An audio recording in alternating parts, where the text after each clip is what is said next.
Harrison Price, Tuesday, May 27th, 2025, coming to you from the Nation Network studio, built by Arbor Lee here at the historic Wall Center. This program, a presentation of Bet365. I'm Matt Sakaris, he's Blake Price. And Mike Rogerson and his 4 Junos are producing and hitting switches, conducting things. They are, yeah. How are you? I'm good. Mm-hmm. Beautiful day. What a week. What a 10-day forecast we have. Wow. Enjoy it, folks. Yep. It's going to be absolutely fabulous. Yeah. Looking forward to getting to Nat Bailey this week with the Seas back in town and the gorgeous weather upon us. Looking forward to golfing and trying to make amends. Open roof at BC Place tomorrow for the Whitecaps. I was just going to ask. Oh, yeah, of course. It'll be 27 I hope degrees so. tomorrow. I mean, tomorrow is supposed to be the day of all days here. They've already played with open roof a couple times this year. So. Yeah, I love Whitecaps and Lions open roof at BC Place. Yeah. I mean, I lament how much light gets in there, but at least it gives you fresh air. Fresh air is a big thing. Yeah. I still wish the Whitecaps would do more weekend matinee games. I know there's television considerations, whatnot, but I love at this time of year when you can get out in the day during the weekend and watch live sports. And so looking forward to all that this week. And, looking forward to this Western Conference final as well. We're going to sit down and watch the game tonight. Have hopes. 2-2, as we discussed yesterday, would set up for a pretty awesome conclusion to Oilers and Stars. And hey, we get a little more hockey in the East now after last night's result as well. Let's get to our Whistler Golf Club poll question. What should be the goalie combination for the Canucks next season? Demko Lankinen, Demko Silovs, Lankinen Silovs. We asked this because of Arturs Silovs' exploits last night, or yesterday afternoon, I should say, for the Abbotsford Canucks in their series-deciding victory over the Colorado Eagles. They are through to the AHL's Final Four. More on that as we go forward. But for a second straight postseason, this time in the AHL, not the NHL, Arturs Silovs is declaring himself as a candidate to be the future goaltender of the Vancouver Canucks. Now, as we all know, he was given that opportunity last season and failed miserably.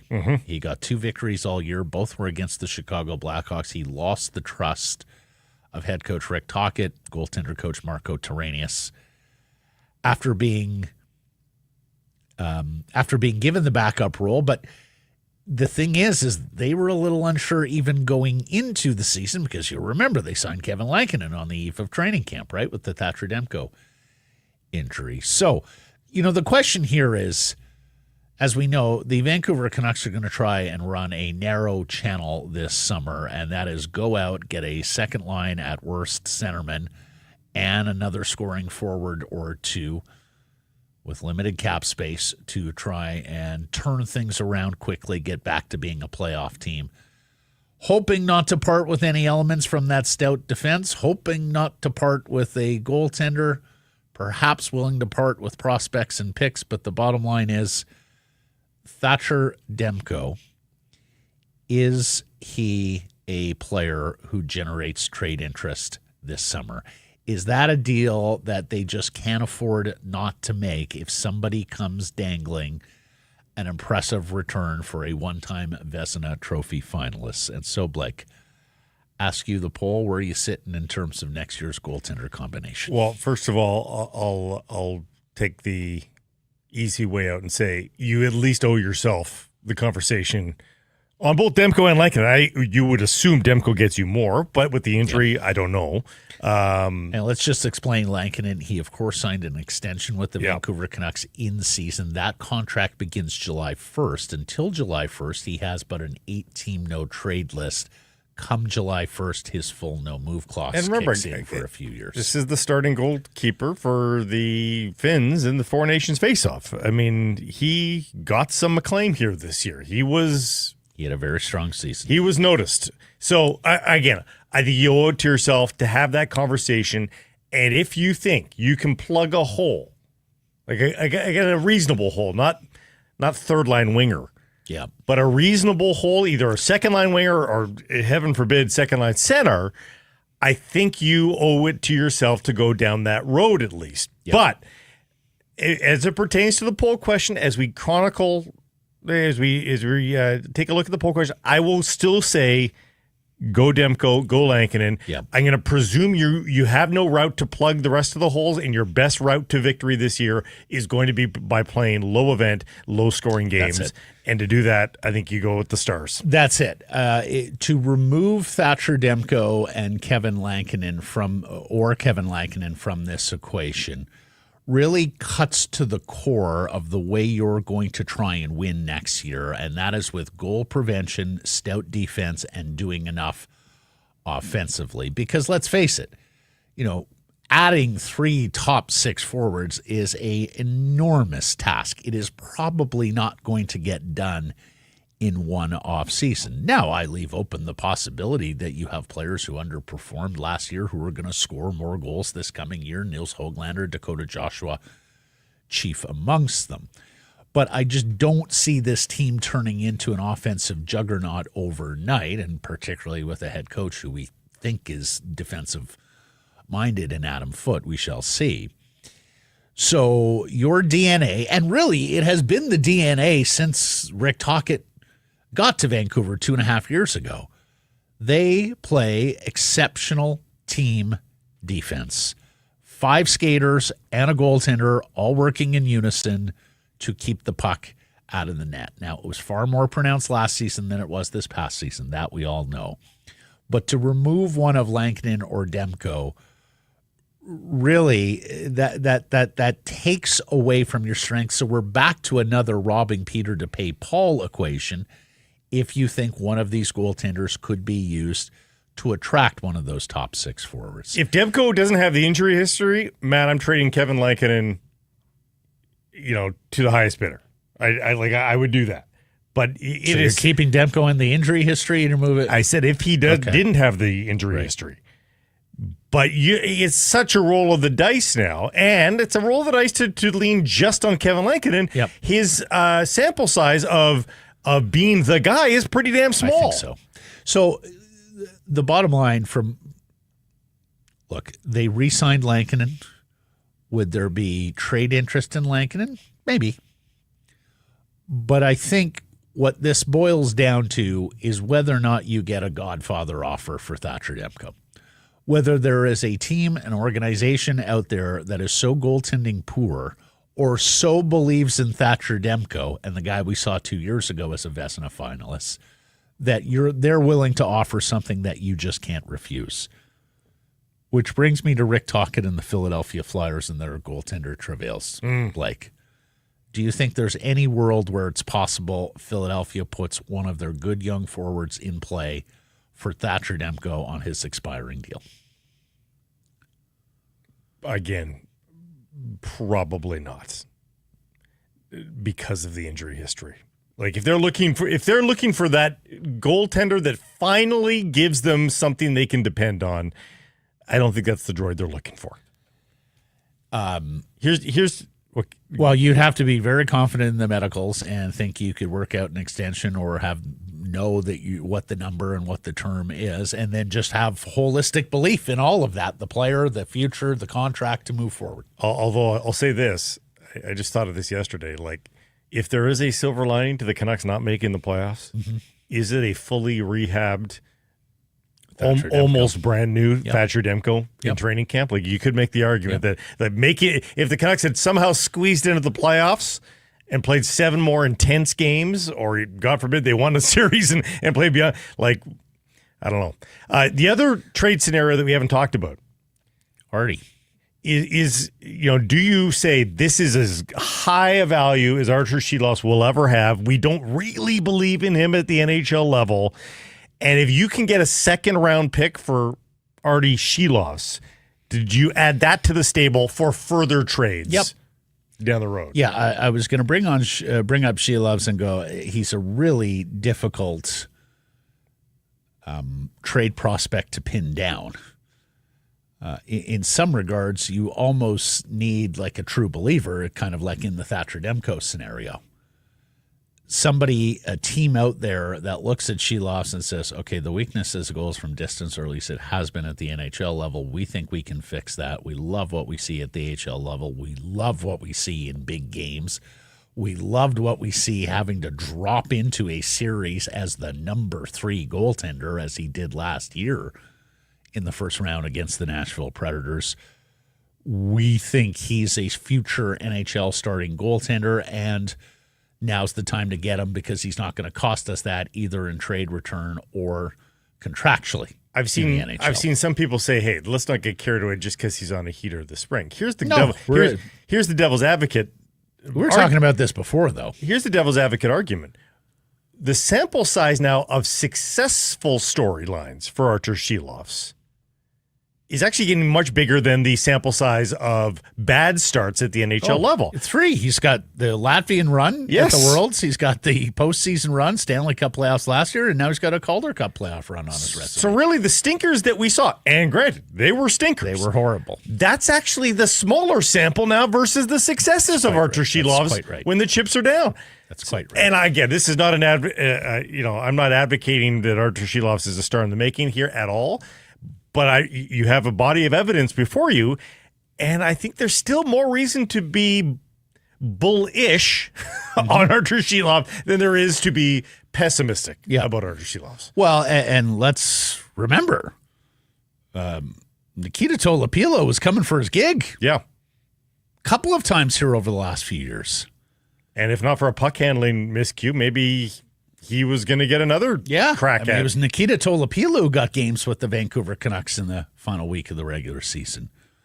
So internally, the Canucks may just believe more in Nikita Tolopilo going forward and are more than willing to cash in on Silovs as his value surges again. And we talk about asset management all the time on this show. Like maybe the right asset. Like I don't know the answer. I don't even have a really good inkling in my stomach as to what's the right. But maybe the right asset management for Arturs Silovs is trading him the minute this playoff run is over, while people remember what he's done on it. We don't just talk asset management on this show. We coined the phrase. You, me, Frank Corrado, and that roster deadline with the waivers all those years ago. Well, let's bring up the class that Arturs Silovs is in, shall we? Or are you gonna wait? We're gonna wait. We're gonna hold it for the top story. We're gonna save it. Okay. To quote Rick Ball, gonna save it. Okay. Let's do that. We'll tell them about our friends at the Arnold Palmer designed Whistler Golf Club, which is now open and taking online bookings for the entirety of the 2025 season. Get those times locked in. It gets quite busy at the Whistler Golf Club in the summer, and particularly as the weather turns nicer and you get more and more local visitors, as well as all the internationals who want to check out our beautiful mountain paradise. And right now you get the added advantage of the Bears. They're everywhere. They're tending flags. They're roly-poly in the meadows. It's bear season up at Whistler, and they have been quite active this year. So it's like a nature hike and a golf game all in one. The Whistler Golf Club, if you have a group of 12 or more, you can play midweek, Tuesday, Wednesday, Thursday. Alcris Manson, their director of golf, going to take good care of you. Ask for the Secureson Price midweek special. WhistlerGolf.com/groups, and follow those Bears on social at Whistler Golf. Our top story today brought to you by Yellow Dog Brewing, Neighborhood Brewing, Foolish Winery. The Abbotsford Canucks destroy Colorado 5-0 in a deciding Game 5 on the road. They are off to the AHL's Western Conference Final against Texas, and this is for the first time in franchise history as the Abbotsford Canucks. You'll remember 10 years ago, the Canucks farm team, the Utica Comets, went on a similar Calder Cup playoff run. Linus Karlsson and Phil DiGiuseppe with 2-goal games apiece. Arturs Silovs, 34 saves, his 4th postseason shutout. And here's the graphic you wanted to talk about, Blake. With his fourth shutout, this is courtesy of Dave Hall, Canucks Army, and RinkWide Vancouver. He's been sitting in with Jeff doing all the post games here. Silovs is now tied for the most shutouts in a single playoff and has done so in half the games. Other goaltenders with 4 shutouts in the AHL postseason. Peter Mrazek turned into an NHL goaltender, needed 24 games. Michael Neuwirth turned into an NHL goaltender, needed 22 games.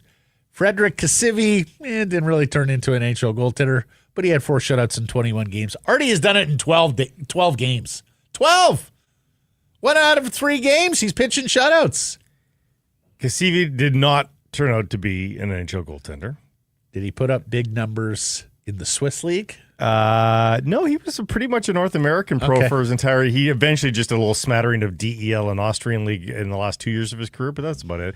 But the other 2 guys had careers. Mrazek played almost 500 games, and Neuwirth was 250. So then, to your point about Silovs, what he turns into cashing in, do we sort of have our benchmark? I realize taking Mrazek, Neuwirth in a small sample and Silovs in a small sample and putting them all together and say that's what he's going to look like. But, Neuwirth had, 1 year where he was like an anointed number 48 one? games. The rest of them were 27 and below. Pretty much a backup. Yeah. Mrazek at one point was a starter, but really more a co-starter in the NHL. Is that he had 5 years of 35 starts or more. So co-starter. Yeah. The NHL. Yeah, that's probably safe. I don't want to limit Arturs Silovs, but if he gets to those heights, that's probably close to the ceiling, right? Yes. Do you think Artie's ever going to be a the male NHL starter where you're playing him 50 sometimes? I think you see that specialness in a player a little bit earlier than this. It's possible. Goaltenders bloom late. Never say we never. See goaltenders come out of nowhere. We see goaltender reclamation projects. So, again, I don't want to limit him, but, if he got to that level, a Mrazek level of goaltender, it's pretty good. I do think think a bona fide NHLer, and that can be a helpful piece to any organization.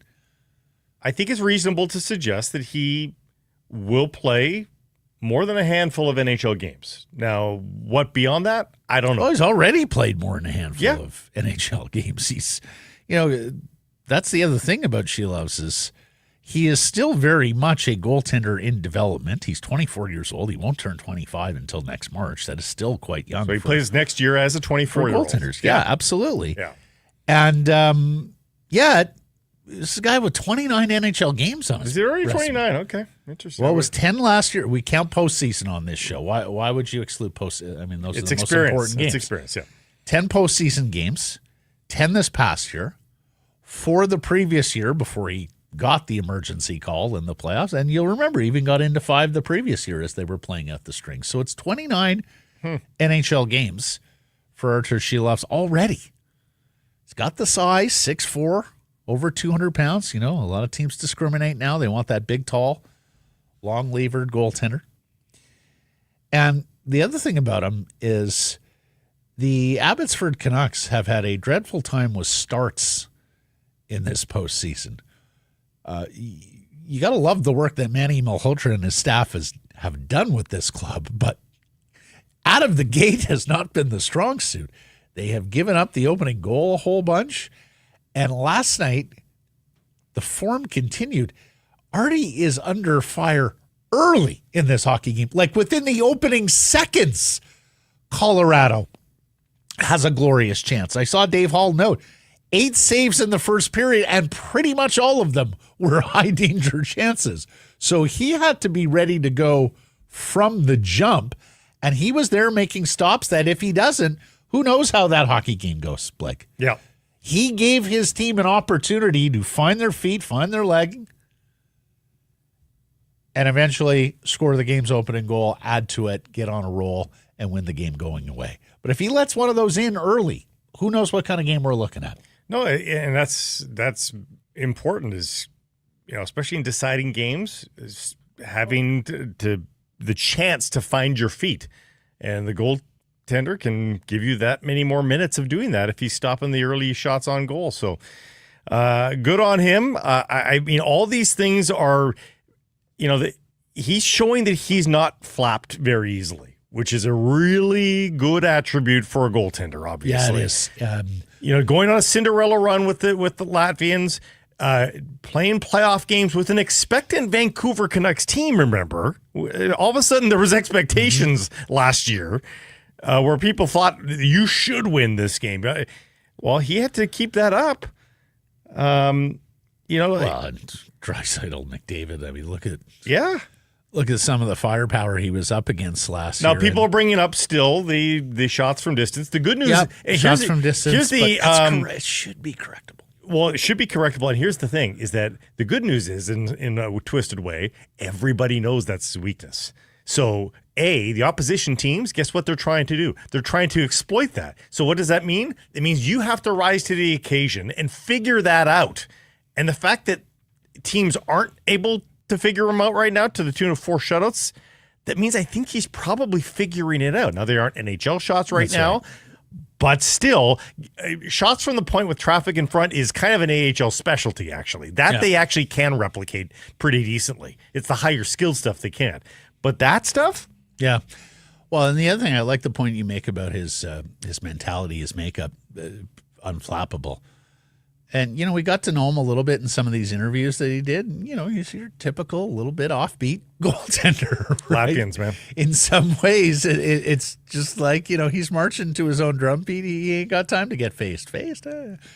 So, look, this past regular season, he certainly struggled. I think the confidence was low at one point, but you're seeing it all come back. And I think in terms of the mental makeup and being able to play the position, well, before we say, he better have a good summer, because it's 2 summers in a row here where he's come back and the Canucks haven't exactly been thrilled with the way he's reported to camp. I think that's one of the many reasons why you hear Patrick Allvin talking about preparation, practice habits, and all the things that he stresses about taking the next step as an organization. Cole McWard, remember him? He also scored last night for the Abbotsford Canucks.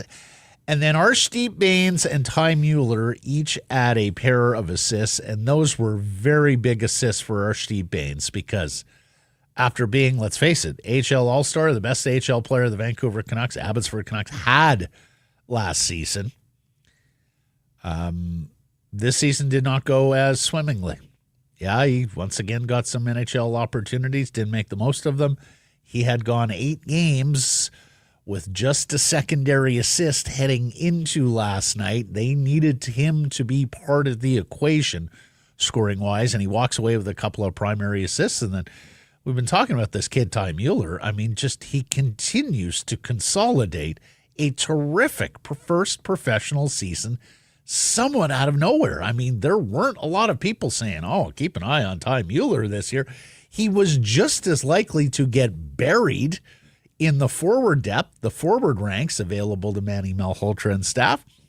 And he said, to heck with that. I'm going to make a name for myself and be an every night player for this team. So really nice story there. And, all in all, Blake, this has been outstanding development that has gone on this season from the Vancouver Canucks.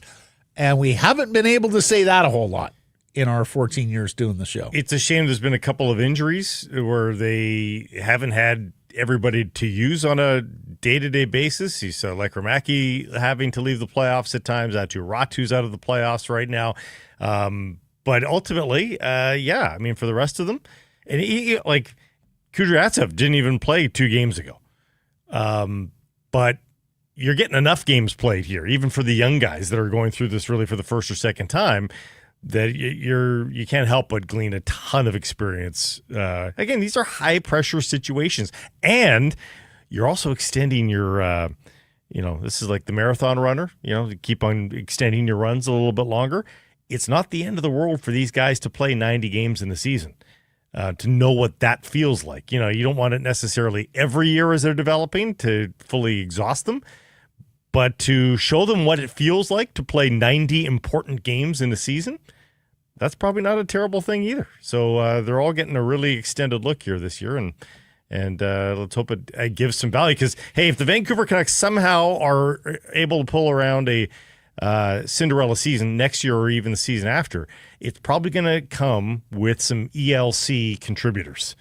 And maybe the Canucks will be able to look back and say, hey, that player on the ELC was really useful for us, and maybe they got a ton of valuable experience during that Calder Cup run. So we'll see. Maybe that's Mancini. Maybe that's Lekramaki or anybody else. Game 1 of the Western Conference Final, and the Abbotsford Canucks do have home ice advantage in this series. We talked about it yesterday. There was second-best team behind Colorado in the Pacific in the West. Game 1 goes Thursday at Abbotsford Center. Game 2 goes Saturday at Abbotsford Center. Then you're looking at, now we're in best of 7 finally in the AHL playoffs. Then you're looking at 3 in a row in Texas. They want to limit the travel. So it would be Game 6 back at Abbotsford Center June 8th and a quick turnaround June 9th for Game 7 if those games are necessary. But Thursday, Saturday for sure. Be nice to get the home sweep, and then you only need 1 of 3 on the road to set yourself up for that home ice win in Game 6. Yeah, and let's hope the good fans in Texas treat Abby Canucks play-by-play man Brandon Astle with more hospitality.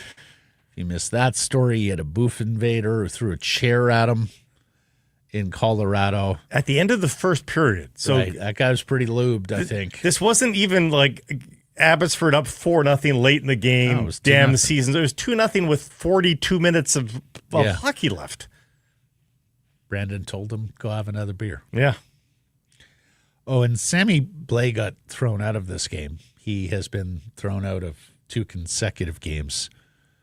He has 57 penalty minutes over 3 games. And you know what? He had a fabulous start to the playoffs, and he had a great regular season. I thought to myself, strange that the Canucks didn't take a look at him. Or remember, he's not signed to an NHL deal. He's only got an AHL deal. But I thought maybe he had at some point earned himself an NHL contract. But, he was a darling for some in the Blues organization. And yet he couldn't win himself that last contract. I wonder if there's just a lack of trust that he's too much of a loose cannon at times. We're going to get to a super chat here in a second. A reminder, all those of you on YouTube, our super chats are forever open. Hit that super chat button. Half proceeds to the BC Mental Health Foundation. We'll get to Tyler's here in a second, but first Blake is going to tell us about Yellow Dog and all their happenings. No happening. It's just a reminder. The big banging Play Dead IPA. You want flavor? You get flavor with the Play Dead IPA. The 4-pack's on sale right now at your favorite government or private liquor stores. Bursting Go check it out. with flavor. Really is. Bursting with flavor. Tyler asks on the super chat, thoughts on using our first-round pick to acquire Cole Sillinger, 1-for-1 trade, or would you dangle Demko in front of the Blue Jackets and maybe try and get Fantilli instead? Wow, we're big game hunting here, Tyler. To me, that's the overpayment. We had talked about Cole Sillinger in the past. In fact, we started talking about Cole Sillinger the moment the Elias Pettersson, JT Miller feud broke out. Cole Sillinger this past season stepped it up a little bit. It was 11 goals, 33 points in 66 games. Career high points, but in 10 fewer games than last year. Yeah, 11 fewer games than last year. I'm not necessarily sure Cole Sillinger has taken the steps that everybody hoped after he played at he played at 18 in the NHL and was 16 goals, 31 points in 79 games. Now, has he taken the next steps beyond that? No, he hasn't. But plays more than 16 a night in Columbus, including on the power play and as a penalty killer. So he's an all situations player for Columbus. He's still on a very good ticket there as well. I mean, he's a young player, so he hasn't really cashed in just yet. He will play at $2.25 million this upcoming year. Then an RFA. Then an RFA. So he is club controlled for several more years. In this year's draft, I think it's going to take a lot more than the 15th overall to land Cole Sillinger. You think so? Yeah. He's only a 12th overall himself, and he hasn't flourished. Well, but he's 23. He's an all-situation center who's shown some progress, who's shown some pedigree in terms of being able to score. Well, I think it's a fair deal. I think it risks overpayment. You think 15th overall is an overpayment for a 23-year-old NHL center? He's a 12th overall pick, though, who has merely performed at the NHL level, not performed anywhere above pay grade. But remember, people aren't very enthused about this draft, particularly after the first. That's fair. 7-8. With that qualifier, maybe, but I still think it's a fair deal. I don't know. I like Cole Sillinger, but I think you might be able to do better. He's a 200-pound. He's a bigger boy too, so he's got a lot of things going for him. As for Fantilli, Tyler, we're fantasizing now. This is a third overall pick. Yeah. It was a 31-goal effort. On an ELC. Yeah, on an ELC at age 20. He was 54 points. I mean, heck, it was even a good rookie season of nearly a half point, actually better than a half point per game.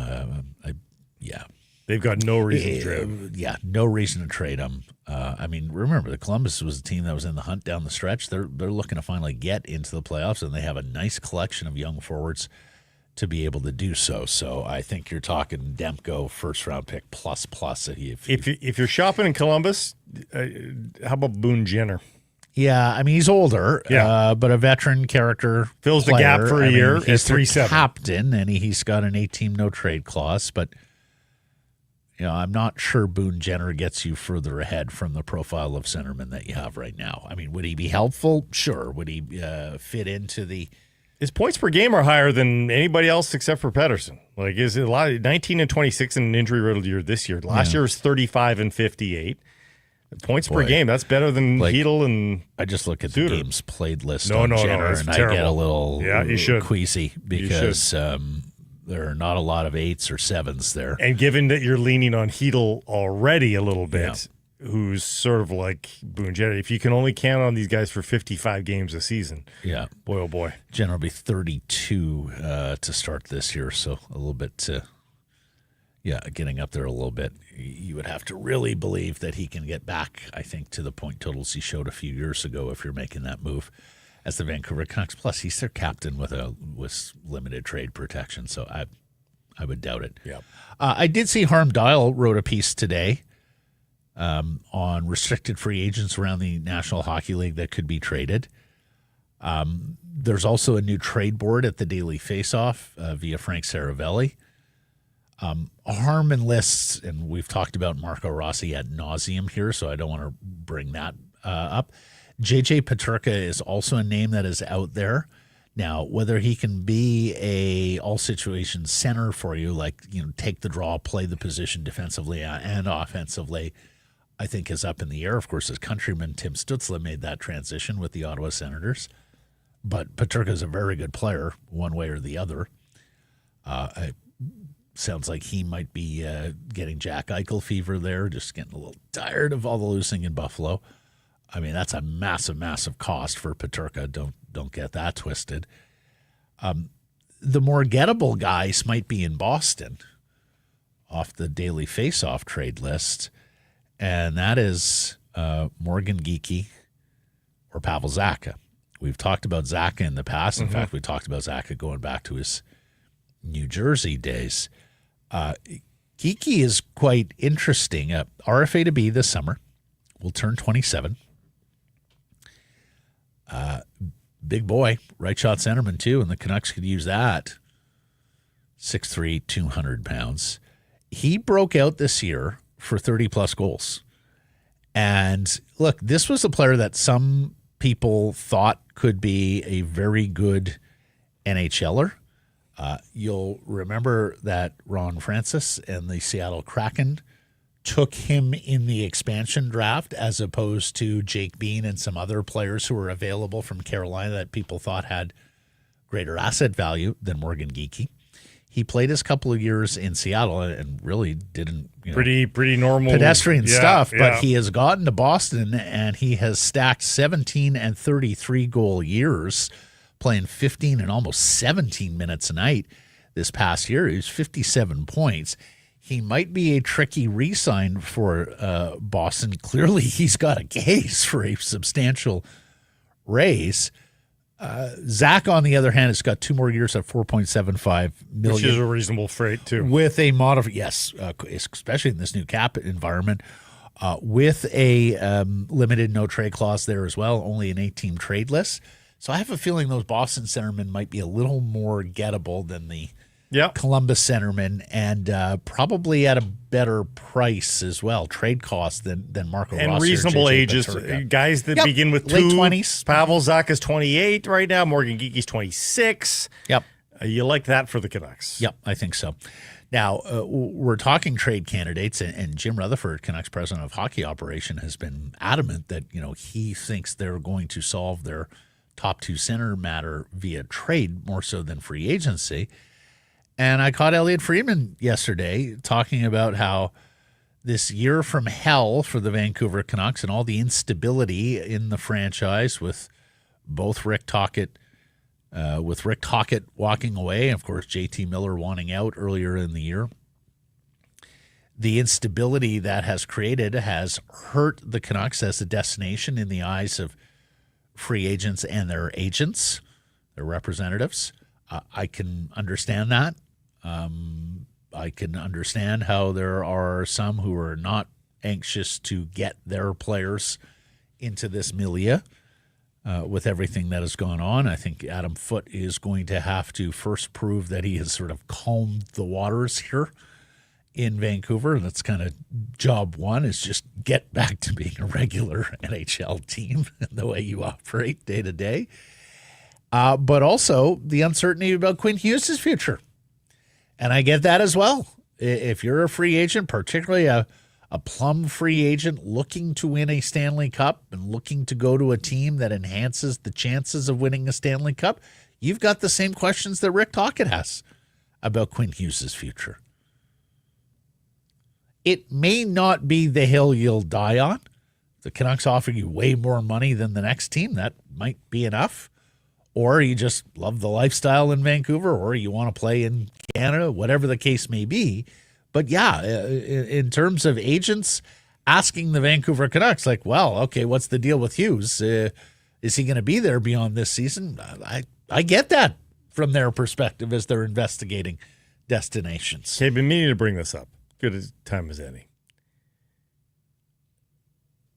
Do you think that all of us, fans and media, would be less sensitive on this issue if Jim Rutherford just hadn't said it when he said it? I don't think we'd talk about it as much. I think we'd be equally sensitive. Right. But is it the storm? It's an unbearable thought. It's a storm in the distance right now, it feels like, for this city. Mm-hmm. Would it be visible in the distance? Even if we could see it on the radar, would it be as visible in the distance as it feels like it is right now? Probably not. Yeah. But I also think we would have gotten there, Blake. Like we had already started to see those messages from our audience members. Is there a chance? Let me follow it up then with this. Is there a chance? Is it possible that was more a throwaway line than a line of actual substance from Jim Rutherford? He tried to say that a little bit. I forget if it was on John Shannon's podcast or with Brunt or somebody. He tried to walk it back a little bit and say like it was more a joke or in jest than anything, and everybody's run with it. But here's the thing: whether the intention was jocular or not in that setting, I think it was a peephole, a snapshot into what the Vancouver Canucks managerial team is thinking, and rightfully so. Like that's your job, is to plan for the future. Like Scott and Rob Niedermayer made no bones about they wanted to play together, but it took a decade for them to do it. Mm-hmm. Now we live in a much different era of professional sports where the athletes are far more authors of their future than they were back then. Mm-hmm. But Quinn Hughes is a little old school, comes from an old school hockey family. Are they more of, hey, you'll get what you get when it's supposed to happen, and don't write? Like, honestly, I'm just trying to play devil's advocate. Honestly, I think they're in no rush. I think. Could you get another I think Quinn contract Hughes out of him? absolutely plans to play this season with the Vancouver Canucks. Could you get another contract out of Quinn Hughes? Can you? Of course. I don't think it's a done deal yet, but a season like last year's, and that's that. If you don't start showing more competency as an organization top to bottom, then yeah, I think he's gone. Professional athletes these days curate their career to a much larger degree than yesteryear's pro athletes. For sure. And even if Quinn comes from an old school hockey family, I don't think that will change the equation for him. This team has so much riding on this coming season in terms of success. Yeah. Not just for all you fans who suffered through a horrible year, and particularly the season ticket members who suffered through an even worse year having to pay for that at Rogers Arena, seeing so few victories and boring hockey, but in terms of being a competent NHL organization that can contend. For a year there, we thought they were on their way, but backward steps. And that has been the storyline with this organization under this ownership. And we're going to talk about this throughout the course of the summer and into training camp. But, there's a lot riding on guys that were signed to be 20 goal scorers. Like, the Canucks are in a lot better shape if Dakota Joshua and Nils Höglander play to their $3.3 million contracts. If Dakota Joshua and Nils Höglander are 20-goal scorers last year, the Vancouver Canucks are in the playoffs, I think. And if they're 20-goal scorers this coming year, they're in a lot less of a pickle than we feel like they are right now. How much do you believe they can do that? I agree with you, but what I would argue is that need at center probably unlocks the 20-goal potential there. I mean, probably, but remember the first 2 months of the season, you had Miller and Paterson there, and they still weren't being unlocked. Fair, and also Dakota scored a bunch of goals with Teddy Bluger as his primary centerman, who's not exactly a setup artist. That's right. 2 years ago. But generally speaking, your center iceman is going to control more of the play. Your center iceman is going to be a distributor of the puck. And yeah, I mean, I suspect that both Höglander and Joshua will have bounce back seasons. Whether they both get to 20 goals or not is. And they're hoping Drew O'Connor scores 16 like he did 2 years ago with Pittsburgh. Well, O'Connor and Sherwood replicating his was 19-goal effort. So look, I mean the elephant in the room is Elias Pettersson getting back to being a star player, right? Setting that aside, are there narrow routes to victory with Pettersson not getting all the way back, or narrow routes to the playoffs with Pettersson not getting all the way back, but improvement from within outside of Elias? Yeah, I suppose. It's not the conventional, right? You're paying a guy $11.6 million. Like he absolutely should be a point producer and true number one centerman in terms of what his output. That was not the case last year. But could you piecemeal it together with what you have right now? Yeah, I suppose. I don't think I think it's less likely. I don't think they're going to go on any deep playoff run, even with those contributions. But I think you can get to the playoffs. Get to the playoffs. Yeah. And that brings us back to the debate we've been having for the better part of 14 years on this show, Blake. They seemingly just want to get to the playoffs. We sit here and go, where's the vision to construct a championship team? Well, this year, I don't know who I'm giving a free pass to. Like, I don't see a reasonable path to them being better than that next year, Matt. Than just a playoff. Yeah, I just don't see a reasonable demand to make. Why don't you just do this? I don't know what to say there. Well, I mean, when you trade off as many high draft picks and prospects as the Vancouver Canucks have over the last decade plus, there is a toll that you feel later. There is a price to pay. Yeah. As much as this owner wants quick fixes and immediate gratification, the fact of the matter is you trade out picks and prospects, eventually your organization is going to feel it. Like, as good as Connor Garland is, are you feeling a lot better about this team if Dylan Guenther is playing second-line right wing on an ELC? Damn right you are. Mm-hmm. Not to mention you're not paying him for Oliver Ekman-Larsson to play for other teams. Want to shout you out because EJ Raddick of the NHL Network said, as you prophesized yesterday, he says there's at least one NHL team out there planning to offer Sam Bennett $10 million a year, if need be. I saw Biz was going off on this too, that if you don't think he's getting $10 million, you're crazy. 8 figures a year for Sam Bennett. Welcome to the new NHL. And again, let somebody else do that. You love the player, but you can't chase price tags like that. And speaking of that, Frank Saravelli Daily Faceoff trade board, Thatcher Demko appears at number 18. Elias Pettersson appears at number 20. I think that's probably appropriate. Like, I think he's theoretically available, but I don't think it's a front burner issue here for the Vancouver Canucks.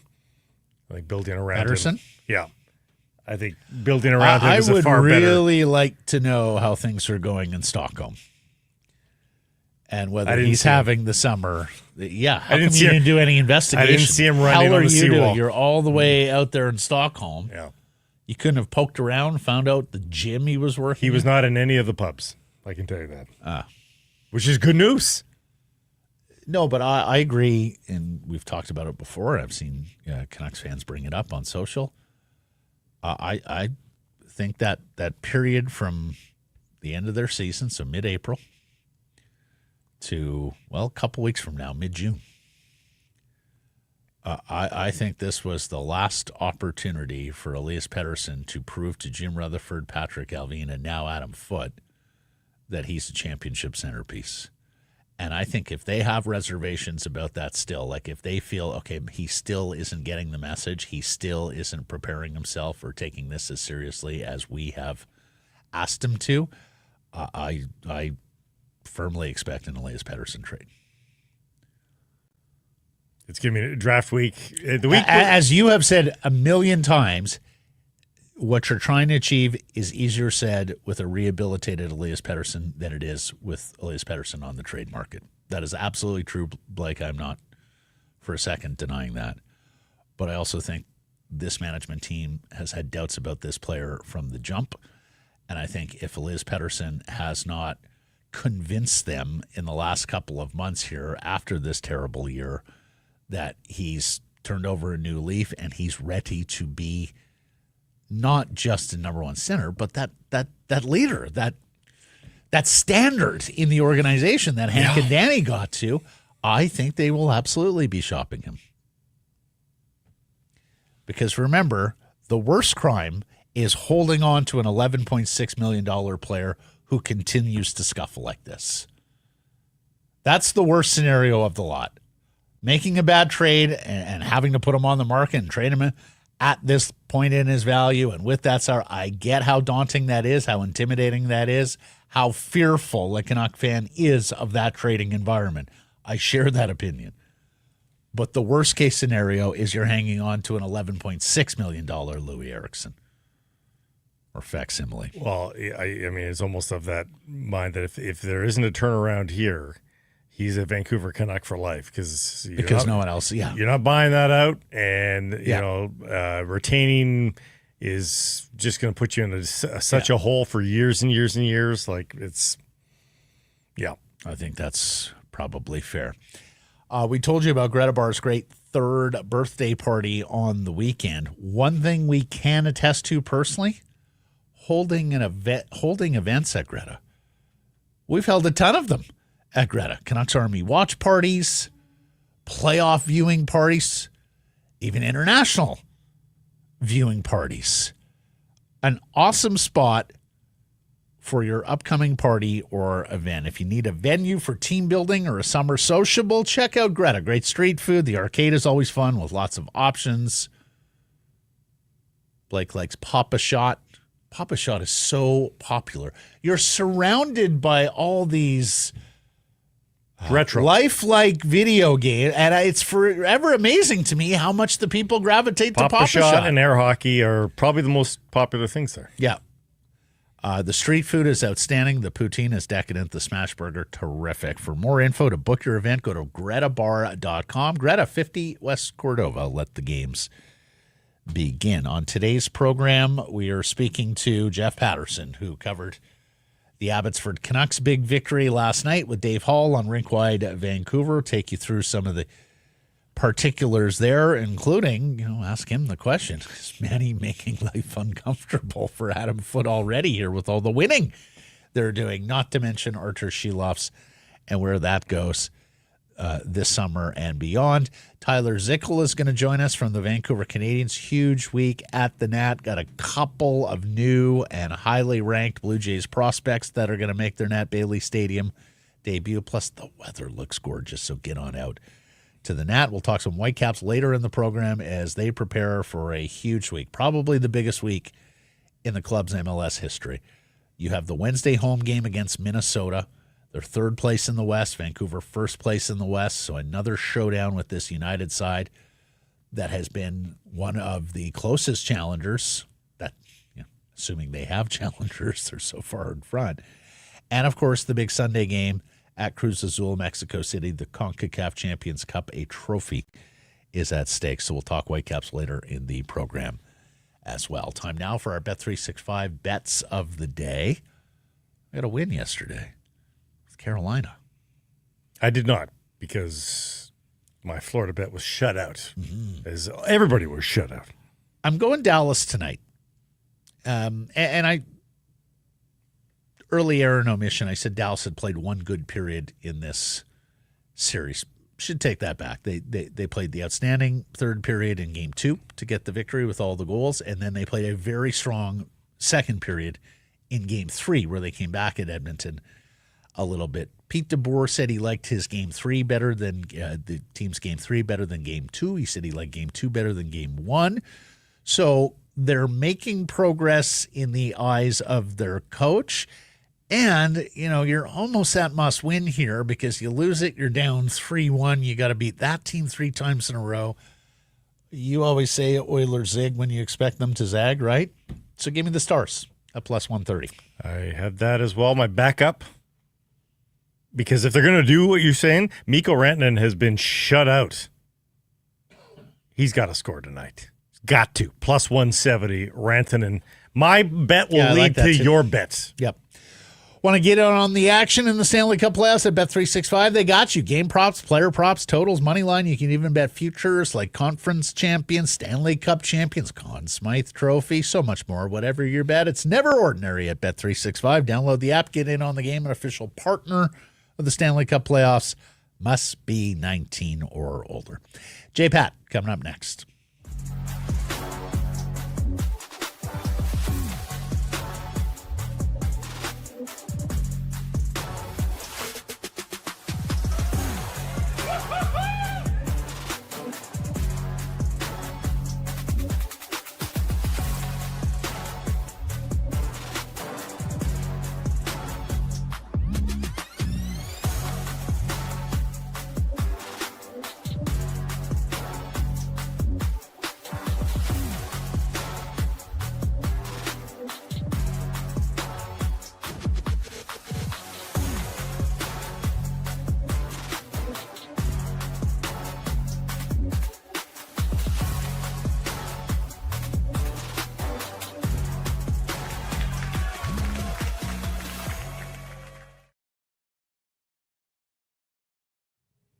Sick Harrison Price from the historic Wall Center. And you know what's historic?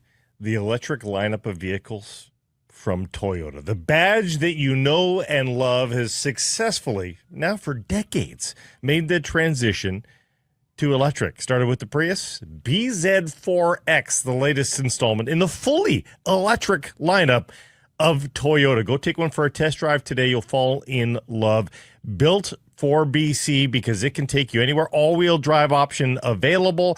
That means HOV lane. That means never stopping at the gas station ever again. And a great hatch, more than one bag of golf clubs and more than one hockey bag easily in the BZ4X. You can finance the 2025 LE all-wheel drives at 0.99% APR for 36 months. Go take one for a test drive, fall in love, shoptoyota.ca. Here's Jeff Paterson, our Canucks reporter and the host of RinkWide Vancouver, covering the Abbotsford Canucks these days. And boy, what a story they have become. Hello, Jeff. Yeah, Johnny Canuck will play on into the month of June. It's been a remarkable story, and it was an incredible performance. You think about the factors, and look, I've been with you sort of a couple times each week here, updating Abbotsford, and one thing we've talked about was, star players needed to step up. Well, they got that, certainly. But I look at just the way things unfolded. Like, they weren't very good on Friday night. Give Colorado credit. Their back was to the wall, and they forced it to a fifth and deciding game. And then Abbotsford had to sit all weekend in Loveland, Colorado, waiting and wondering, and they were ready. Manny Malhotra had his guys ready, and the fact that they got 2 wins in the 3 games there in what was the toughest building for visitors in the American Hockey League all season. And guys, I mean, every time I came on, I sort of played up this idea that, hey, Colorado, the highest scoring team in the American Hockey League, Abbotsford's going to have to find a way to slow them down and shut them down, and ultimately shut them out twice. Colorado scored 10 goals in 5 games in this series, and one of those was into an empty net. So, yes, Arturs Silovs was terrific, but really just, again, a team performance in Game 5, the full buy-in, and they were ready to go, and good on them. They were easily the better team on Monday afternoon. So take us through Silovs, Jeff, not just last night, but the way he has looked in this postseason for those just catching up. Yeah, well, it's hard to argue that 4 of his 8 victories have been by way of shutout, and in all 3 advancement games, he has completely shut the door. He was sensational early. In fact, really early, like 20 seconds into the game, Colorado had a great scoring chance, and Artie was there and made a stop. In the first minute, they had 2, what I think would be high-danger chances by any measure. And again, he was up to the task. And so he was dialed in, served notice early in the hockey game. Again, a little bit of a nervous start, and that's been a common thread throughout these playoffs. You'd like to see Abby grab a game by the throat early on, but it isn't how you start, it's how you finish. And at the end of the day, 5-0 looked pretty good and told the story there. But yeah, Arturs Silovs, I mean, there have been a few stretches where he has been spectacular, but for the most part, it's just been really economical. It's making the saves that he's supposed to at the times that he's supposed to. And through 4 games of this series, both goaltenders have been really good. Like the former Giants goaltender Trent Miner actually had slightly better statistical numbers than Arturs Silovs, and it kind of felt like, all right, here's a guy that has repped his country at the Worlds, was playing in the Stanley Cup playoffs last year. He's got the experience. He's been in these big situations. This is the American Hockey League, but it's a deciding game with a chance to punch a ticket to the Western Conference Final. They need Arturs Silovs to step up, and he did just that. And so he outplayed his counterpart. Miner was good until the middle stages of the second period. Cole McWard goal, if people have seen the highlight, kind of squeezed through him. One that I'm sure in that moment he would have loved to have stopped, but it made it 3-0, and his team ultimately didn't score any goals for him. So not pinning it on Trent Miner, but Arturs Silovs didn't blink. And, I mean, that's pretty high praise, I think, in 3 games where, you have a chance to close out an opponent, and he has stepped up and delivered and done exactly what they wanted for him. So good on him. He just looks confident. The sort of bugaboo that's always been that long shot and seeing through traffic and maybe leaning left when he should be leaning right has tidied most of that up. Again, it's the American Hockey League level. These aren't National Hockey League shooters, but we're getting down to the best teams in the American Hockey League. And Arturs Silovs a huge part of the story that Abbotsford's putting together. I want to ask you about Linus Karlsson, who is, a late bloomer candidate here for the Vancouver Canucks. Limited certainly by mobility, not the most speedy guy out there on the ice. But this season, he has 30 goals in 44 games across all competition here for the Abbotsford Canucks. And amongst players that have played at least 30 regular season games in the AHL, he is second in points per game in the American Hockey League.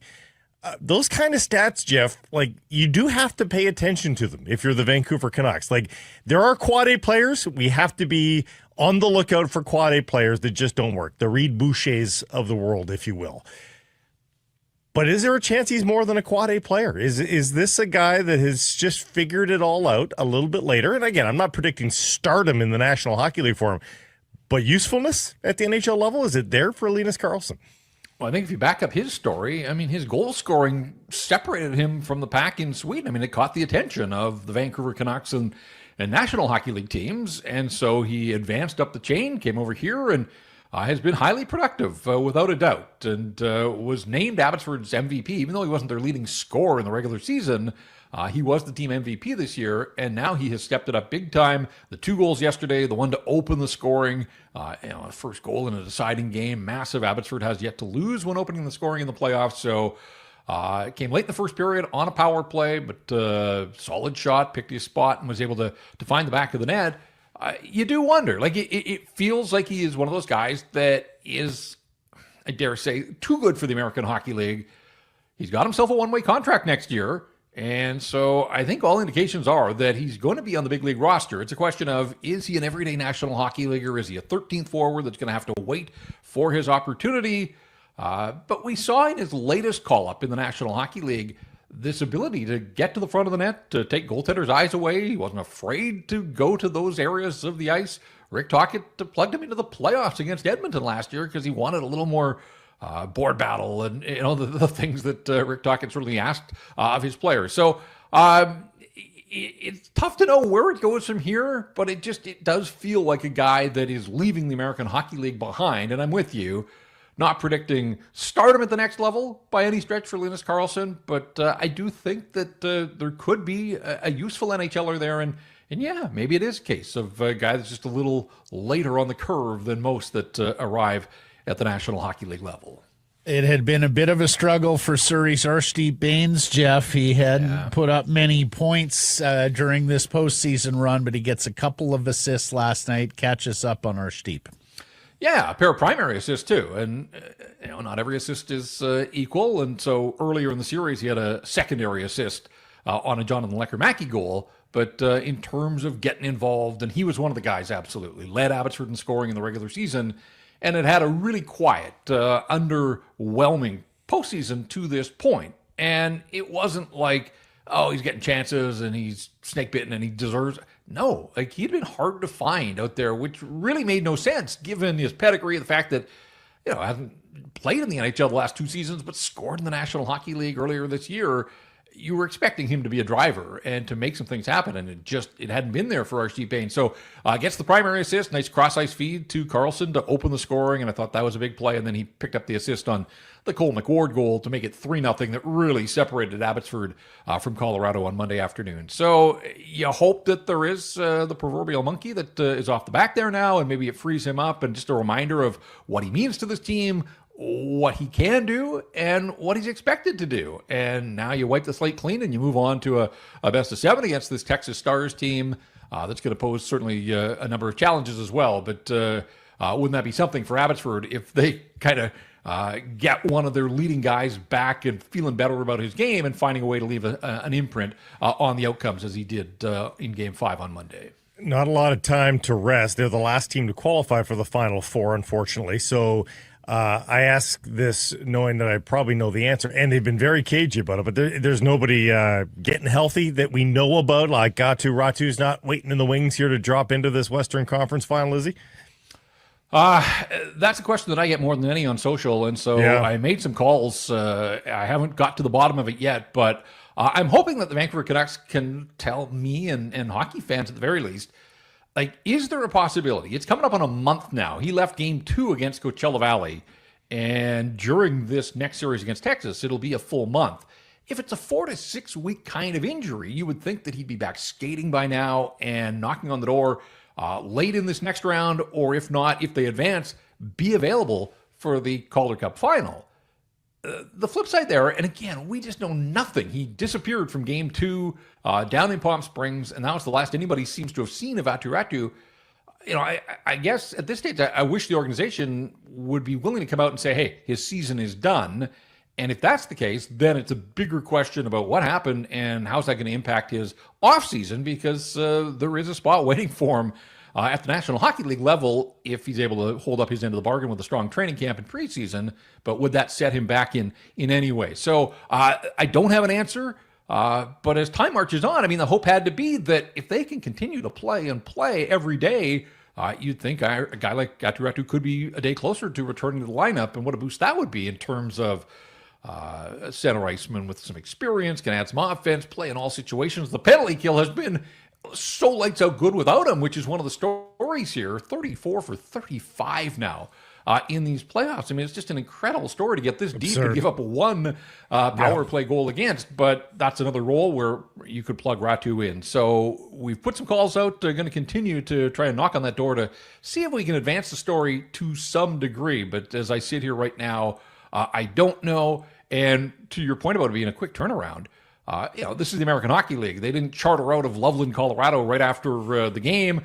They're flying home today here on Tuesday. They'll get a practice on Wednesday, and then Thursday it's go time for game one of this best of seven. So, in some ways, like they had a week off between the last two series. I think when you're playing and playing well and you're into this playoff groove, you want to keep playing. And so in some ways, turning it around and getting back after it on Thursday and then Saturday, not necessarily a bad thing for the Absurd Canucks. And Texas has got to travel too. So, they're not traveling any sooner than today as well. So that's good too. Hey, they had to wait. They had to wait to see where they were going. Where we're going, yes. Is all this success, and of course Manny Malhotra at the helm, is that making life difficult for Adam Foote? I think you've got a lot of Canucks fans looking in going, okay, why wasn't Manny the choice? What do you think? The longer they go here, has it become more and more uncomfortable for Adam Foote that he was the choice over Manny?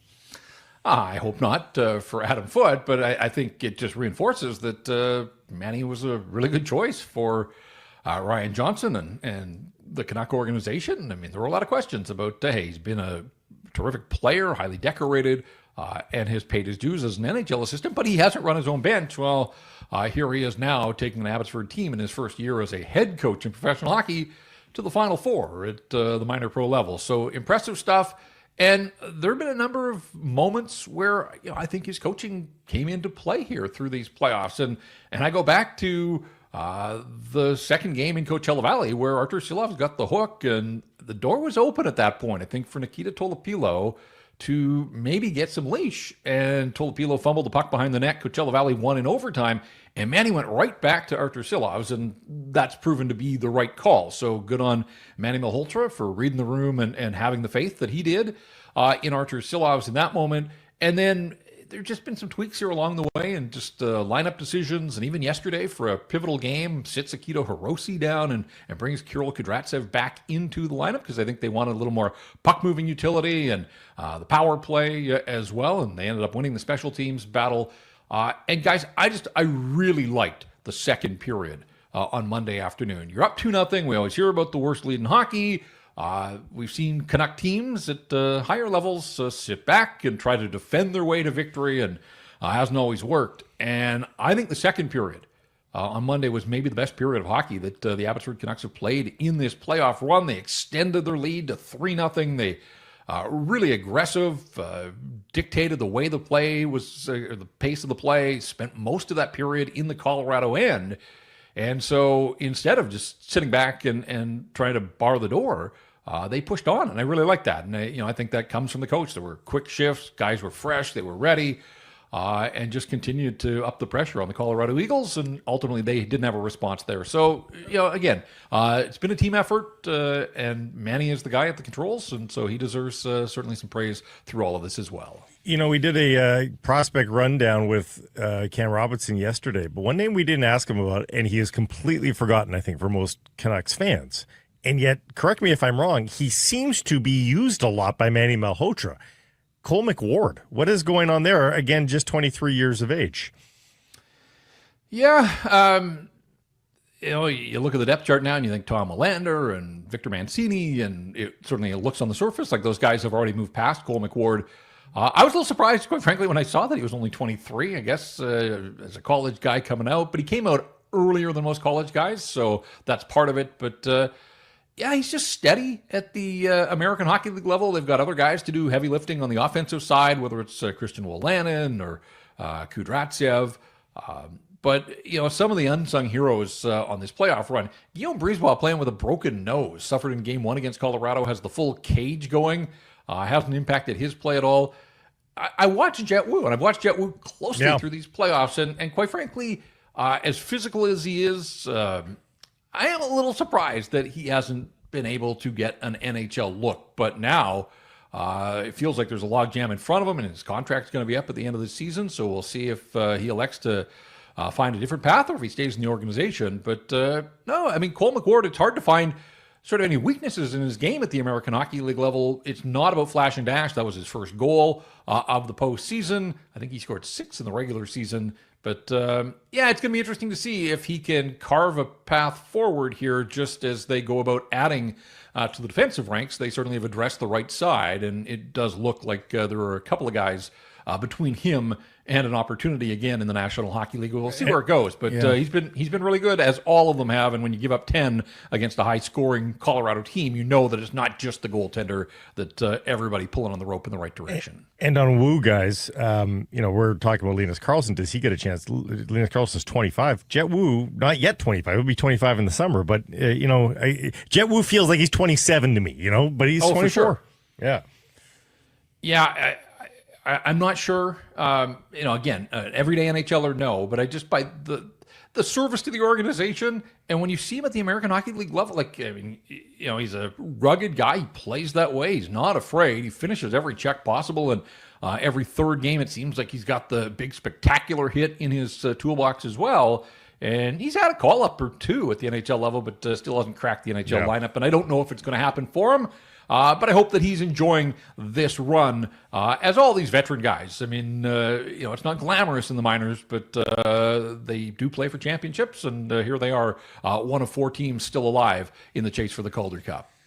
All right, on Silovs, has he shown you enough, Jeff, to make one of the other goaltenders expendable? We're asking on our Whistler Golf Club poll question, what should the goalie tandem be next year? Demko Lankinen, Demko Silovs, Lankinen Silovs. What says you? I guess on the surface, I'd like to see a Demko Lankinen tandem that stayed healthy and was available all season long. But at this stage of the game with Thatcher Demko, there's no guarantees there. It is interesting now that Rick Tocchet is out of the way, because let's be honest, Arturs Silovs didn't give Rick Tocchet a lot to believe in, and it was pretty clear that Rick Tocchet did not believe in Arturs Silovs down the stretch. And coming out of the Four Nations break there, I do wonder if they weren't going to play Silovs and he wasn't going to be able to deliver victories when they still felt that they were in the mix. Should they have turned to Nikita Tolopilo a little bit earlier if they needed another option to give Kevin Lankinen some nights off? We know that overplaying Lankinen didn't work out, and we know, looking back over the last couple of seasons, that overplaying Thatcher Demko certainly isn't a recipe for success. It does feel like push is going to have to come to shove here in the crease. You just look at the depth chart. Like Yuri Patera, a guy that has played National Hockey League games, is just sitting out there in Abbotsford, missed much of the season due to injury, but he's under contract for next season. So is Arturs Silovs. Tolopilo is the guy as a restricted free agent that needs a new deal. And then they've got guys below that in Ty Young and Aku Kosvengo. There's just not enough room, right? I mean, it's always a numbers game in the crease. Is there trade value? Is Arturs Silovs sort of rehabilitating his trade value here, or do other teams think we all kind of have an Arturs Silovs in our stable somewhere along the line? But generally, there are franchises out there at the National Hockey League level that want to boost their depth, see the upside in a player. So I don't know the trade value of a guy like Arturs Silovs. I don't know if he is in fact going to be the guy that gets moved, but to answer the question, I guess I would go with the two veterans, and I just like to see the two of them healthy and sort of see what that workload looks like and how they go about handling and managing Thatcher Demko's starts next season. I tried to ask Adam Foote about that at his introductory press conference. He didn't really get too far down the road, other than recognizing that, you can't overplay Thatcher Demko. I mean, that's the cardinal sin at this stage. We all know that. And I think the Canucks do as well. So, I mean, look, it's not going to be a blockbuster. It may be part of something else, but I do think that a goaltender is going to be moved out here during the offseason, and I think it would be one of those 3 that has spent most of the season in the American Hockey League. Lastly, Jeff, Brandon Assel had a booth invader last night. Astle versus Assel. Astle versus Colorado. All of Colorado. Ever had any similar experiences calling games in the Dub with the Blazers? It took me back in time to Rowdy Prince George. And PG. Yes. A couple of stories there. One, the way the broadcast booth was open to sort of the bowl, and so the last row of seats, you had fans that were like, you could reach out and tap them on the head. And the flip side of that is they could turn around and get in your face, and they did quite often. Big burly Prince George guys, after Prince George scored in the playoffs, standing on the seat and basically blocking my view and getting in my face and taunting me as if I had anything to do. I was just the lowly radio guy trying to describe it back to the fine folks of Kamloops. But yeah, I mean, I've seen that kind of thing. I also had a buddy in Prince George that showed up one time, and I'm not sure how he worked his way into the broadcast booth, but sat down beside me, and play was going on, and he had a drink there, and I was a little parched, and I decided that I was going to reach over and just have a quick swig of his Coca-Cola that had been added to. Let's just say. It wasn't Coca-Cola. Well, it was, but it was serving as a mix at that point, and I wasn't expecting that necessarily, but maybe should have. But yeah, was thrown for a little bit there. It loosened you up for the third, you know? Exactly, yeah. Yes. Hey, no harm, no foul. Jeff will be back at it with Dave Hall, RinkWide Vancouver, covering the Abbotsford Canucks now in the Western Conference Final, the AHL Final Four here, one step away from the Calder Cup culmination. First time in 10 years the Canucks farm team has made it this far, and of course the first time is the Abbotsford Canucks. We'll be watching, listening, joining you on Thursday, Jeff, and we'll catch up back on this show Friday. Sounds good, guys. Thanks. So Harrison Price from the historic Wall Center. Nice hat. Yeah. I don't mind yours either. Yeah. Yeah. Interesting. Before and after pictures, basically. Got a team here. It's different unis. And this next spot brought to you by, the Vancouver Canadians. How about that, huh? Tickets 604-872-5232, CanadiansBaseball.com. They're home this week. Big 6-game home stretch against Hillsborough, trying to get back in the race in the Northwest League, and chock-a-block with Blue Jays top prospects. Joining us now, first time this season, one of our favorite people in Vancouver sports media, the play-by-play man par excellence for the Vancouver Canadians, our friend Mr. Tyler Zickel. How are you? Good day, guys. You're getting me blushing before 9 a.m. or right at 9 a.m. Thanks for the love. Yeah, well, we appreciate you making time to join us because, boy, are you a busy guy these days. He's driving up from Portland. He's got the newborn on one side. The missus is driving. He's got a game to call tonight. How you doing? Doing fantastic. Who needs sleep anyways? But that's why I went to university to practice the all-nighters, and I certainly did. But nowadays, daddy duties, really, I've been a lot of things in life. Being a dad is the best. Being the voice of the Canadians is, I don't know if I want to say close, but it's certainly up there. Yeah. You guys must be very excited because last week I asked you, hey, has the Blue Jays ever had their top 2 prospects with the Vancouver Canadians? And then you got at it. Tell us what you found out there. Indeed, and with the help of Rob Fay, who's back with us this year in the sales and marketing role, but is a huge asset for me as well in the broadcast booth. Never have the Canadians had the top 2 prospects, whether it was in the Jays days or the A's days, going back to when this franchise started in 2000. So the fact that we've got Arjun Namala, number 1 since opening day, and then Treya Savage, 2 starts in Eugene last week, 8 combined innings, and 19 strikeouts. This kid is ready to make his way to Toronto sooner rather than later. He'll pitch Saturday afternoon at the Nat. Especially watching Namala all season long at his age. I don't know that enough people know about it. We're going to keep on trumpeting it here on our show. But it is the stuff of legends to have a teenager come in and be this comfortable in year 1 as a pro here. Blake, I think that's a great way to put it. He is so comfortable in his own skin. I think his struggles last year in the first part of the season, when the Blue Jays challenged him with that single-A assignment at Dunedin, really made him kind of jump forward in his mental game and preparation, the way he views the daily work, the way he understands there's going to be failure. But to be frank, Arjun has not failed a lot in 2025. I will say the fact that he went over his first 5 just the other night and then got an infield hit to make sure he didn't go hitless in 6 at-bats, didn't press, didn't change his approach. And oh yeah, he's all over the Northwest League leaderboard. The only category he's not ranked in is steals. So this is a kid at 19 years old who's got a huge ceiling and is already showing his potential. When you're traveling around the league, are the opposition teams, broadcasters and PR guys, are they talking to you about, like, are people excited to see this guy in the opposition parks?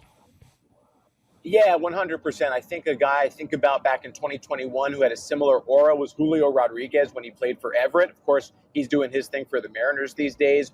He was of the same similar age. And so for Arjun, a guy who came out of high school, 20th overall pick 2 years ago, he's got, I think, even more of an impact, especially now he's been in Vancouver, not just amongst Blue Jays fans. Of course, tonight is South Asian Heritage Night at the ballpark, so that has been huge as well. We've seen a real big uptick in people who are paying more attention who didn't used to pay attention the same way.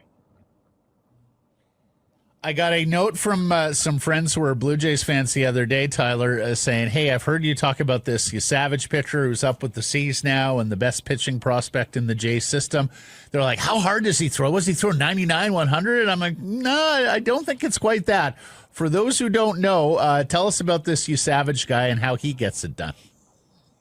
Yeah, absolutely. The heat is certainly up there. 95, we saw a couple of 98s in his last outing on Sunday in Eugene. And then for the most part, he was mixing his pitches so effectively. He throws this real nasty splitter that serves the same role as a changeup. He was especially effective with that, gets a ton of swing and miss, throws it anywhere in the count. First pitch, up in the count 0-2, down maybe 2 balls and a strike.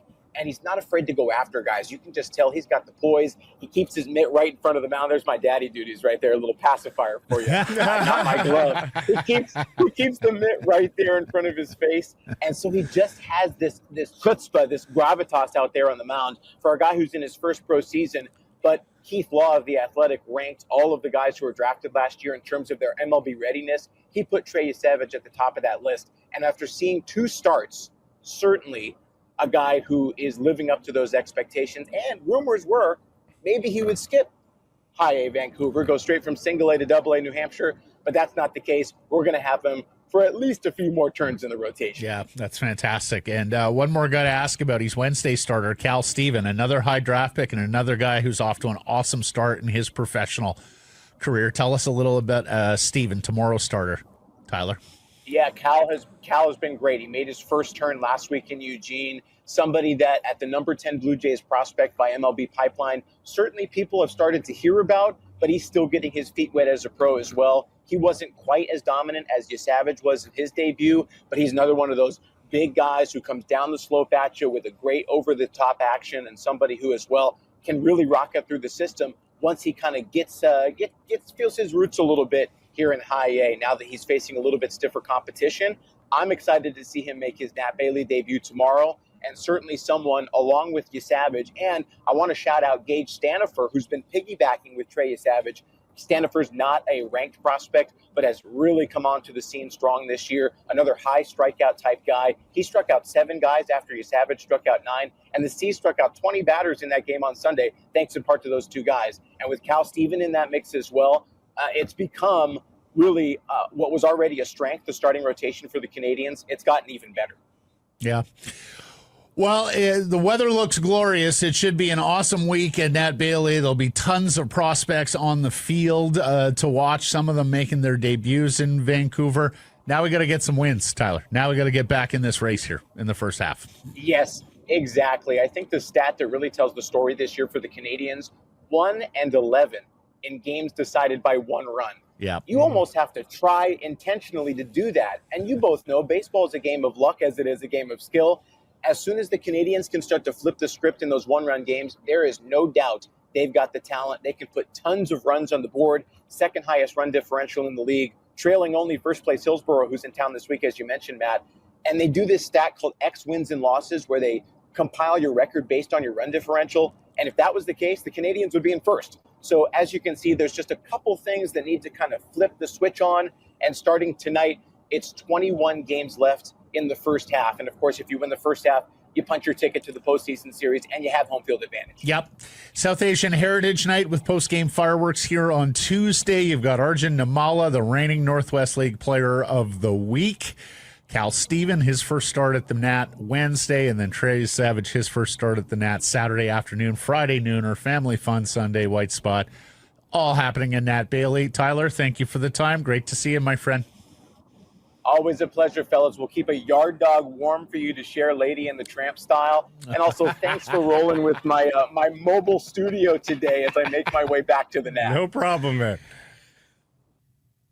Harrison Price from the historic Wall Center, where you turn game night into a game weekend. Book your stay here at the Wall and enjoy an exclusive Harrison Price rate. Call 604-331-1000. Some blackout dates apply based on availability. We played golf yesterday. That was the definition of mid. Like, just so mid. That wasn't terrible. Wasn't good. It was just so mid. I needed a telescope to see mid yesterday. But the good news is both of our games qualified for Bogey Juice. Indeed. And I think your game probably does too. So why don't you join the revolution here? Bogey Juice. Go to bogeyjuice.com, use the promo code SP15, get your single serving size, get your big bottle for the post-match cocktail. Apple, ginger, top shelf vodka. It is delicious. It's the spring and summer drink that is sweeping the nation. And you'll miss out if you don't go to bogeyjuice.com. Check out the merch while you're there as well. It's a lot of fun. And my team beat Blake's team, but when you're so reliant on your partner to win the head-to-head, it's almost worse than a loss. So shout out Dean from Toyota for carrying me around Northlands yesterday. On 8, it was tied game. Not to get you too into the weeds of our game yesterday. We were almost all equidistant at north, south, east, and west around the hole on the 18th green. Mm-hmm. One guy was a little farther away. 4 putts. 3 misses. And 3 misses. all within 10 feet. Most of them were 7 feet. Yeah. Oh, my God. There you go. Attaboy, Dean.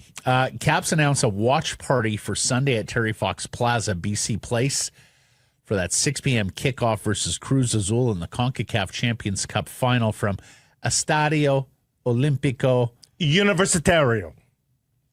Marvelous name. Make it longer. That's in Mexico City. Yeah, can I buy more vowels, please? We're going to need a kilometer of signage. Exactly. Wait a second. The name of the stadium does not fit on the facade of the stadium. So this is a ticketed event. It's $5. All proceeds donated to Whitecaps FC Foundation. They do have a capacity there of 2,500. Doors open at 4:30 for the 6 p.m. kickoff. Food and bev is for purchase inside, and the same bag rules apply as though it were an indoor event at BC Place. But, of course, first, you have the big MLS match against West contender Minnesota. That's 7:30 Wednesday night, BC Place. Brian White once again makes the MLS team of the match day. I mean, that's old hand for if Brian the White. Whitecaps pull off Wednesday, if they find a way to get 3 points versus Oh, my gosh. the Loons tomorrow, like, I don't even know what to say about them anymore because, again, we've talked about this. Running out of superlatives. There's going to be rotation. Even if they were to dress a reasonable facsimile of their MLS squad, they're so distracted. They're human beings. Like, they can't help but be distracted about the trophy game that's in 3 more days. Like, I don't even know what to say if they pull off the 3 points tomorrow. But I'm not putting it past them. No, I mean, especially after what you see Saturday. Yeah, and going down to Mexico twice to win road matches, to continue in CONCACAF, like everything that they shouldn't be doing, they're doing. So, well, I'll say this: this one would be good to get. So will the Seattle game on June 8th. Holy crap! The Seattle game, they're going to be missing 8 Oh my gosh, players. Jesper Sorensen says 9. 9 now? I saw Har Johal from Daily Hive suggest she thinks it's Tate Johnson. to a U23, maybe Olympic for the call-up. American side, the rookie from North Carolina.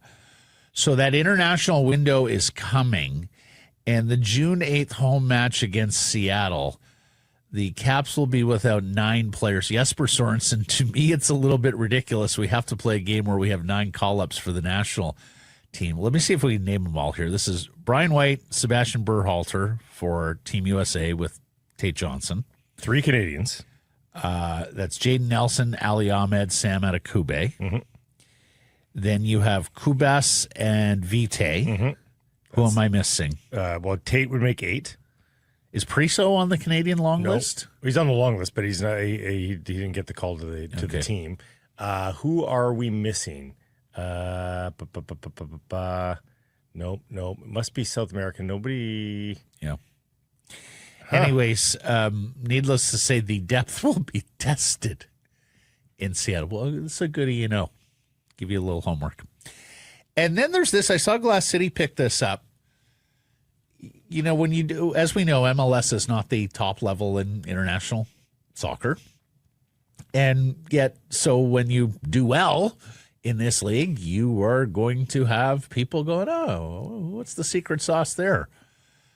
Glass City reposted. Axel Schuster is in some German reports linking him to the vacancy for sporting director at Bundesliga side. Is it Augsburg? Augsburger, yes. Yeah.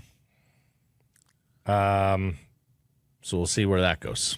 I mean, hey, I don't begrudge Axel for moving onward and upward. It would be tragic. Take a job like that in the Bundesliga, I mean, no one would begrudge him. I mean, I don't He's done exceptional work here. I don't think you can give him enough credit for getting the Whitecaps onto a different tier than they've been. And he made a huge gamble in letting go Vanni Sartini at the end of last year. He made a huge gamble and continuing with Vanni Sartini though at the outset. Right. So credit on both fronts. Yep. Vanni Sartini was a Band-Aid solution at that time. Yep. And they had some very nice success under Vanni. And when they let him go, we're like, oof, that's, a face of the franchise ambassador guy. Exactly. Yep. Like a beloved coach. I mean, the supporters turned up by the hundreds to send him off at a farewell party. I mean, there was tears in eyes. Yeah. And yet it has worked out so far this season.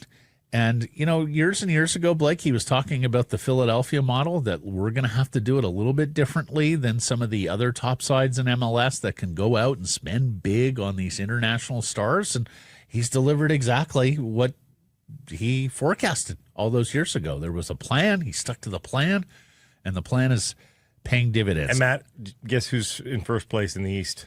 Philadelphia? Yeah. Unbeaten in 14 matches across all competitions, sitting tops in the MLS Supporters Shield standings for most points in the league, and they've extended their unbeaten run against MLS sides to 9, going for 10 tomorrow against Minnesota at BC Place, and then headed to Mexico Sunday for the CONCACAF Champions Cup final. First time in club history they've ever made it to this final. Only the third time ever a Canadian team has made it to this final. And if you want to go, you can enter for a chance to win 2 tickets, 2 flights, 2 nights at the hotel, 2 jerseys. Check out whitecapsfc.com/final. It's an experience that you may not ever get the chance. Well, for sure. To have. If you're waiting for the next time the Caps are in this final in a Mexican stadium, probably not. Playing for a trophy in soccer in North America is hard. It really is. And you got a chance to see it happen. BC Lions camp, and Shaun White was back as the undercover fan for Sunday's Fan Fest at Hillside Stadium in Thompson Rivers University, Kamloops. Now, I saw Whitey about 6 weeks ago at a Lions event, and I said, Shaun, what are you going to do this year? And he goes, I think I have to crank up the disguise because, last year, as you recall, and the premise here is that Shaun White walks around as though he's a fan, seeing how many of his teammates he can dupe for autographs and selfies who don't recognize him as the kicker because, let's face it, most football players aren't paying much attention to who the kicker is, particularly in training camp. And it was merely a bucket hat and sunglasses last year. Yes. That's it. But honestly, he was kind of hiding in plain sight last year. Yes. Very conspicuous this year in a big curly-haired black wig. He had the adhesive mustache that was coming off from time to time, the sunglasses. So the disguise was full-blown this year. And, well, wasn't that successful. No? No. Got called out by many teammates. Nathan Rourke told him, Whitey, guys are on the lookout for you this year. Javon Cotoy played along until it was time for the selfie and then said, 1, 2, 3, White Rock. Of course, Sean is from White Rock, so Javon was wise. It looks like he got Micah Awe, who should know better, back with his third tour with the Leos at linebacker, but it looks like Micah didn't know who he was talking to. And then, of course, there are some American rookies, but I'll say the American rookies did better this year than they had previously. There's a lot of double and triple taking, like, yes. Yeah, no, that's the kicker. Anyways, it is great, great fun. Check out the BC Lions social channels to see Sean White as undercover. Good turnout, though, for FanFest. A lot of fans were there. It was good. And, boy, are you ready for an NBA champion on the back of a couple of Canadians? Because the Oklahoma City Thunder are now up 3-1 in the Western Final. They beat Minnesota 128-126 in the Twin Cities. They are going back home for Game 5 with a chance to close this out and advance to the NBA Finals. Shai Gilgeous-Alexander falls a rebound shy of the triple-double, 40 points, 10 assists, 9 rebounds, made some clutch free throws down the stretch. And everybody in the postgame was praising Lou Dort, the Canadian defensive stopper, for the job he did on Minnesota superstar Anthony Edwards. Held Edwards to just 16 points on 5 of 13 shooting. This is quite a story. This is quite a team. OKC 68-14 on the regular season and have been waltzing through these NBA playoffs. And the other thing is, with the Knicks getting that Game 3, and they play Indiana tonight, possibility, much like the Stanley Cup final, where you're going to have one team that's done and laying in wait while the other teams... I know the Knicks came back. I think the Pacers are going to run. I think the Pacers are better, but it might be a 5-game or 2, though. Yeah, we'll see. The Knicks have home court advantage is the one difference. Right? SGA's doing this. Is Alexander Walker his first cousin or is it his second? They are cousins. I don't know the direct relationship, but Nikhil was really good last night. He had 23 points. Did he really? Yeah. He led Usually a defensive guy, too. He led the Timberwolves with 23 points. He has picked up the offense a little this year, but he's a better three-point shooter than he has been in the past. But too bad for SGA to enjoy the unprecedented success over Cuz. Knocking his cousin out. Anyways, Canadian MVP in the NBA, and he's now got more 30-point games including playoffs and regular season, than anybody since Michael Jordan. So, pretty good company. I can't watch him, and I think the hairdo's part of it. But I just see Allen Iverson. I really do. He's got bigger, but just it's still the way that he moves is like maybe a little bit better shooter too. Whistler Golf Club poll question results from Monday asked you, should the Canucks be the highest bidder for Sam Bennett in free agency? Yes or no? People said. They said no. Correct. Percentage? 68. 65. Many in the comments doubting that Bennett will come here, echoing John Shannon yesterday. We didn't ask if they should get him. We asked if they should offer him. Yeah. Xerxes, anyone who doesn't want to at least try to be in the bidding war for a playoff performer like Bennett, I don't know WTF to tell you. This was Blake's point yesterday. This is about the try. Well, no, I was just clarifying that's what the poll question was. I would not try because I don't think that you don't want to have $10 million locked up with Sam Bennett. And again, would have him on my team any day of the week. But this is a salary cap world, and I'm not devoting $10 million to Sam Bennett. Andrew, how many free agents need to get overpaid against the cap before the lesson is learned? You need to find the next Sam Bennett. Easier said. The question needs to be, who could the next Sam Bennett type be? JT is not signing with the Canadian team. End of discussion. And then Waddy, adding a 50-point guy for $50 million ain't getting us near the playoffs. Now, this isn't new this year or the last few, but when he first started to show promise with the Florida Panthers, did you know that he had the jam that he had? Like, my understanding was when he was with the Flames, he was an underachieving point getter. Do you think I didn't watch him enough? Yeah, I guess his role sort of, I mean, he was a top 5 pick, and so you always think that's going to be a scorer for you. His role sort of morphed there and then got more pronounced in Florida. But I don't remember the pestilent part of his game being trumpeted back then. Not to the same degree. Of course, he did make runs to the Cup final. I mean, that's one of the ways you learn more about a player is you're watching them every second night with the heat of in the Stanley Cup playoffs. Yeah. Absolutely, the chips are down, man. Yeah. But still, we're playing for keeps here. These are games of import. Back then, I never would have guessed that we'd see this kind of a player. Out of Sam Bennett. Well, give him credit. I mean, we all remember that 18-year-old playoff run. That's right. I do not have an error or an omission yesterday. Surely it could not have been a perfect show. I'm guessing that Yerke is just a little behind on the files. Yeah. We'll be hearing from him later this week. Thanks for joining us, everybody. Appreciate you spending some time connecting with the program. Please do subscribe to all our assorted channels, YouTube, and wherever you get your podcasts. Follow on social, X, Insta, Facebook, TikTok, YouTube, Blue Sky, live on many of those platforms, noon Pacific time weekdays. And, of course, support the community sponsors you hear us telling you about. Keep it local.